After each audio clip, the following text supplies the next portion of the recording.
Hello दोस्तों, good morning, नमस्कार। आप सभी का स्वागत है आप सभी के अपने यूट्यूब चैनल परीक्षा की शिक्षा में। आई होप कि आप सभी जो है स्वस्थ हैं, कुशल मंगल है, अपनी तैयारी जो अच्छा और बढ़िया तरीके से कर रहे हैं। तो जो भी क्लास में फर्स्ट टाइम आए हैं, पहली बार आए हैं, नए हैं, उन सभी को बता दें कि हमारे जब आपकी जो है बीएड परीक्षा 2025 की जो भी तैयारी है रेगुलर बेसिस पर जो है डेली करवाई जाए। तो जिसे भी तैयारी पूरी करनी है, कंप्लीट करनी है, क्या करेंगे, चैनल को सब्सक्राइब करके आप लोग हमारे साथ जुड़ जाएंगे। क्लास का समय देखिए, जीके जीएस की जो क्लास है सुबह 10 बजे डेली देखने को मिलती है। रीजनिंग की जो क्लास है दोपहर को 1 बजे देखने को मिलती है। कला की जो क्लास है शाम को 4 बजे, और हिंदी की जो क्लास है शाम को 7 बजे आप सभी को देखने को मिलती है। आप सभी को इसी टाइम पर क्लास से जुड़ के अपनी तैयारी को पूरा कंप्लीट करना है। नीचे डिस्क्रिप्शन में आपको इंस्टाग्राम टेलीग्राम का लिंक मिलेगा, तो आप इंस्टाग्राम पे फॉलो कर लेंगे और टेलीग्राम चैनल को ज्वाइन करेंगे। टेलीग्राम चैनल पर डेली बेसिस पर क्लास का अपडेट और जो आपका एग्जाम का अपडेट है वो मिल जाएगा। तो आप लोग जो है टेलीग्राम चैनल को ज्वाइन कर लीजिएगा, ठीक है। तो चलें क्लास स्टार्ट करें बिना किसी देरी के। एक एक क्वेश्चन आपके एग्जाम के लिए बहुत इंपॉर्टेंट, ध्यान से एक क्वेश्चन को देख के उत्तर देने की कोशिश करते हुए आगे बढ़ते हुए चलेंगे, ठीक है। पहला क्वेश्चन आपके सामने दिया गया, क्वेश्चन नंबर 1 है। और क्लास स्टार्ट करने से पहले सभी से रिक्वेस्ट है कि जिसने अभी तक क्लास को लाइक नहीं किया लाइक करेंगे, चैनल को सब्सक्राइब नहीं किया तो चैनल को सब्सक्राइब कर लेंगे, ठीक है। और शेयर नहीं किया तो अपने दोस्तों के साथ क्लास को शेयर कर देंगे। पहला क्वेश्चन आपके सामने है, सती प्रथा को ब्रिटिश भारत में किसके शासनकाल में असंवैधानिक घोषित किया गया था, बताइए। सती प्रथा को, ठीक है, सती प्रथा को ब्रिटिश भारत में किसके शासनकाल में असंवैधानिक घोषित कर दिया गया था। इसका राइट आंसर क्या हो जाएगा, तो इसका राइट आंसर हो जाएगा लॉर्ड विलियम बेंटिंग का। ऑप्शन नंबर जो बी दिया गया आपका राइट आंसर 4 दिसंबर 1829 में तत्कालीन ब्रिटिश भारत के governor general Lord William Bentinck ने बंगाल सती रेगुलेशन पास करके पूरे ब्रिटिश भारत में सती प्रथा को असंवैधानिक घोषित कर दिया था। अगला क्वेश्चन है आपका दूसरा नंबर, दिल्ली का प्रथम मुस्लिम शासक कौन था। तो दिल्ली का प्रथम मुस्लिम शासक आपका कुतुबुद्दीन ऐबक था। ऑप्शन नंबर जो बी दिया गया आपका राइट आंसर हो जाएगा, ठीक है। कुतुबुद्दीन ऐबक जो है 1206 से 1210 ईस्वी तक दिल्ली सल्तनत का प्रथम मुस्लिम शासक था, ठीक है। 1206 में गौरी की मृत्यु के बाद वह दिल्ली सल्तनत की गद्दी पर बैठा। रजिया सुल्तान जो है मध्यकालीन भारत की पहली और आखिरी महिला शासक थी, ठीक है, जिसने 1236 से लेकर 1240 ईस्वी तक शासन किया था। अगला क्वेश्चन आपका तीसरा नंबर, भारत में सरकारी लेखों का ऑडिट करने का अधिकार किसे है, बताइए। भारत में सरकारी लेखों का ऑडिट करने का अधिकार किसे है, तो इसका राइट आंसर हो जाएगा कैग को। ऑप्शन नंबर जो सी दिया गया आपका राइट आंसर हो जाएगा, ठीक है। भारत के नियंत्रक और महालेखा परीक्षक यानी कि कैग को जो है सरकारी लेखों का ऑडिट करने का अधिकार है। कैग जो है भारतीय लेखा परीक्षक और लेखा विभाग का प्रमुख एवं सार्वजनिक क्षेत्र का प्रमुख संरक्षक है, ठीक है। कैग भारत की संचित निधि एवं प्रत्येक राज्य केंद्र शासित प्रदेश जिसकी विधानसभा होती है, इसकी संचित निधि से संबंधित खातों के सभी प्रकार के खर्चे का परीक्षण करता है, ठीक है।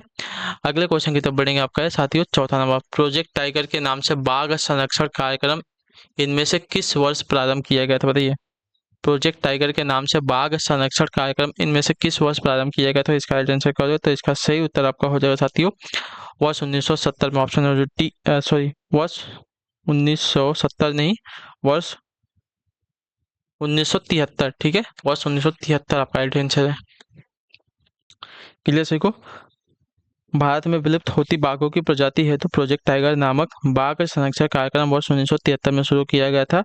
यह पर्यावरण वन और जलवायु परिवर्तन मंत्रालय की एक केंद्र प्रायोजित योजना है, ठीक है। अगला क्वेश्चन आपका है पांचवा नंबर, देखिए ध्यान से बताने की कोशिश कीजिएगा, राइट आंसर का निम्नलिखित में से भारत में 19वीं शताब्दी में पड़े किस अकाल को जो है प्रकोप का समुद्र यानी कि सी ऑफ क्लैमिटी कहा जाता है, बताइए। निम्नलिखित में से भारत में 19वीं शताब्दी में पड़े किस अकाल को जो है प्रकोप का समंदर यानी कि सी ऑफ क्लैमिटी कहा गया है, तो इसका राइट आंसर आपका हो जाएगा साथियों उड़ीसा का अकाल 1867 से 67 वाला। ऑप्शन नंबर जो डी दिया गया आपका राइट आंसर हो जाएगा, ठीक है। वर्ष 1867 से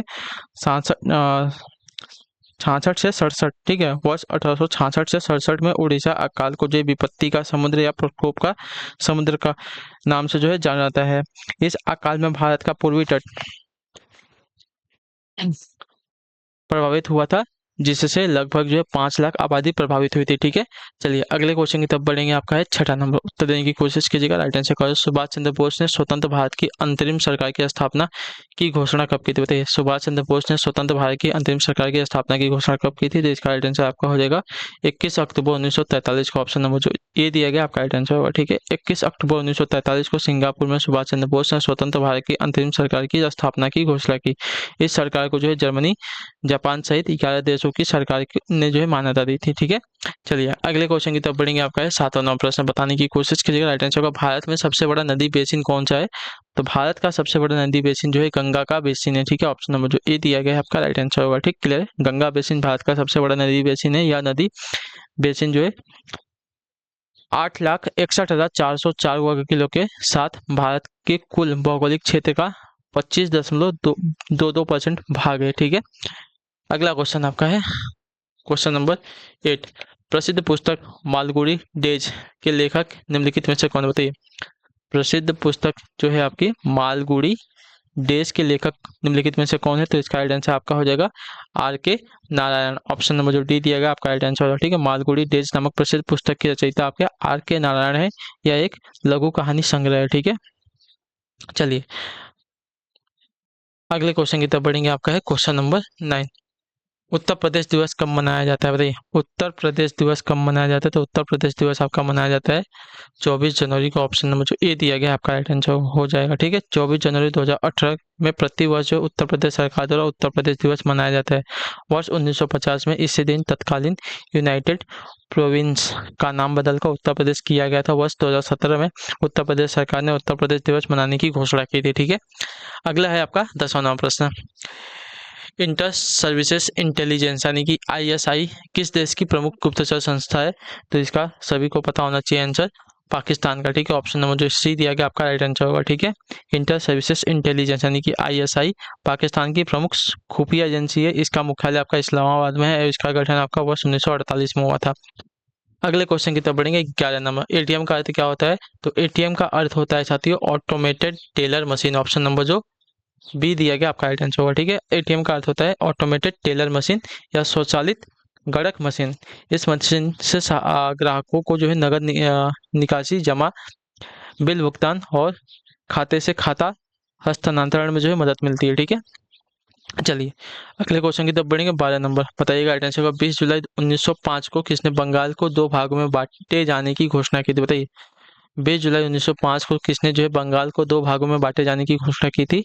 तो इसका राइट आंसर आपका हो जाएगा लॉर्ड कर्जन ने। ऑप्शन नंबर जो बी दिया गया आपका राइट आंसर हो जाएगा। ठीक है, 20 जुलाई 1905 में भारत के वायसराय लॉर्ड कर्जन ने बंगाल को जो है 2 भागों यानी कि बंगाल एवं पूर्वी बंगाल में विभाजित करने की घोषणा की। ठीक है, बंगाल हिंदू बहुल्य क्षेत्र था जिसके अधीन पश्चिम बंगाल, बिहार एवं उड़ीसा को रखा गया एवं पूर्वी बंगाल जो है मुस्लिम बहुल्य क्षेत्र था। इसके अधीन आपका असम सहित बांग्लादेश के कुछ जिलों को जो है रखा गया था। ठीक है,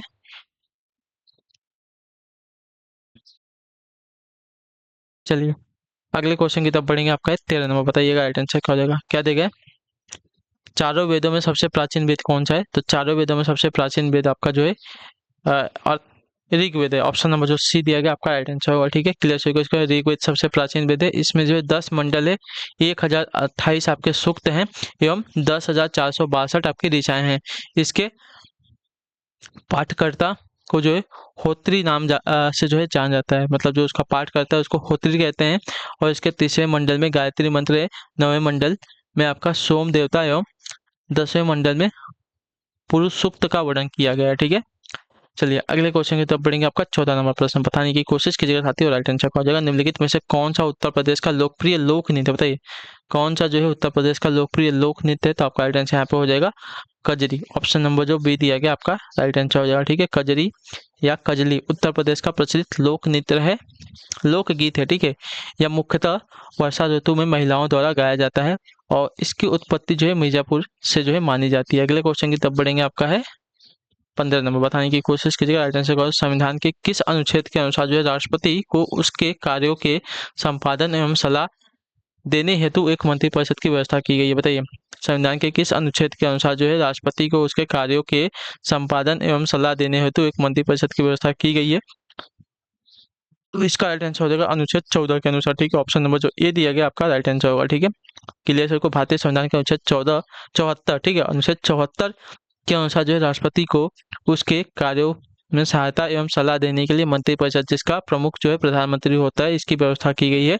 राष्ट्रपति जो है मंत्रिपरिषद से सलाह पर पुनर्विचार करने की अपेक्षा कर सकेगा और इसके पश्चात ही दी गई सलाह के अनुसार जो है कार्य करेगा। चलिए अगला क्वेश्चन आपका 16 नंबर, बताइएगा आंसर को। बिरजू महाराज किस नृत्य से संबंधित थे? बिरजू महाराज जो है किस नृत्य से संबंधित थे? तो इसका आंसर आपका हो जाएगा साथियों कथक से। ऑप्शन नंबर जो बी दिया गया आपका आंसर हो जाएगा। पंडित बिरजू महाराज भारत के प्रसिद्ध कथक नर्तक थे जिसका संबंध आपका लखनऊ के कालका बिंदादिन घराने से था। ठीक है, उन्होंने वर्ष 1983 में पद्म विभूषण से सम्मानित किया गया था। जनवरी 2022 में उनका जो है निधन हो गया। ठीक है, अगले क्वेश्चन की तरफ बढ़ेंगे। 17 नंबर, सूर्य ग्रहण होता है जब क्या होता है? तो सूर्य ग्रहण जब होता है पृथ्वी सूर्य एवं पृथ्वी चंद्रमा सूर्य एवं पृथ्वी के बीच में आता है तब। ठीक है, ऑप्शन नंबर जो बी दिएगा आपका राइट आंसर होगा। ठीक है, जब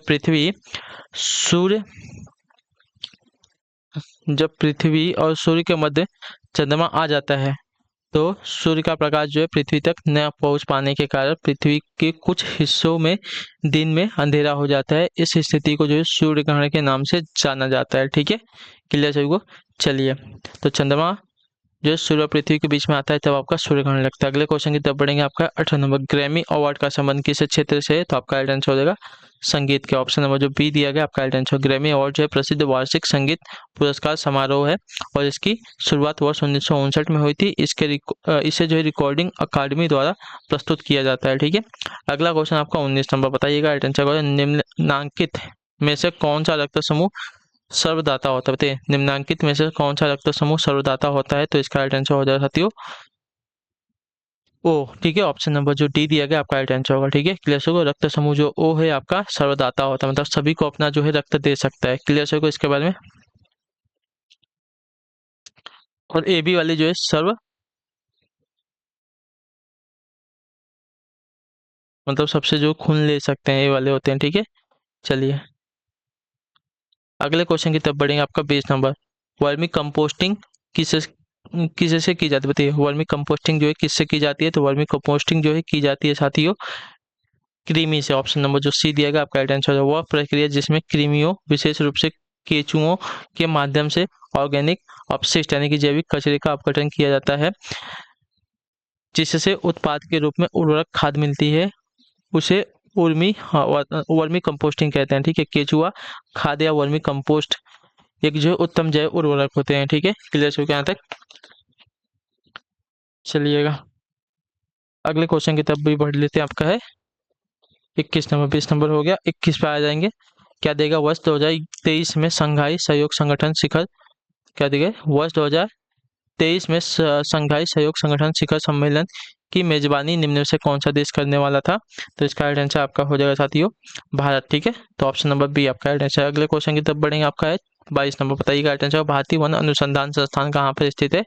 तो भारतीय वन अनुसंधान संस्थान आपका स्थित है साथियों देहरादून में। ऑप्शन नंबर जो ये दिया गया आपका राइट आंसर हो जाएगा। ठीक है, भारतीय वन अनुसंधान संस्थान उत्तराखंड की राजधानी देहरादून में स्थित है और इसकी स्थापना वर्ष 1906 में इंपीरियल फॉरेस्ट इंस्टीट्यूट के रूप में की गई थी। चलिए 23 23 में गुगली शब्द का संबंध किस खेल से है? तो गुगली खेल का संबंध आपका जो है साथियों क्रिकेट से। ऑप्शन नंबर जो डी दिया गया आपका राइट आंसर होगा। ठीक है, क्लियर है? चलिए गुगली क्रिकेट से संबंधित है।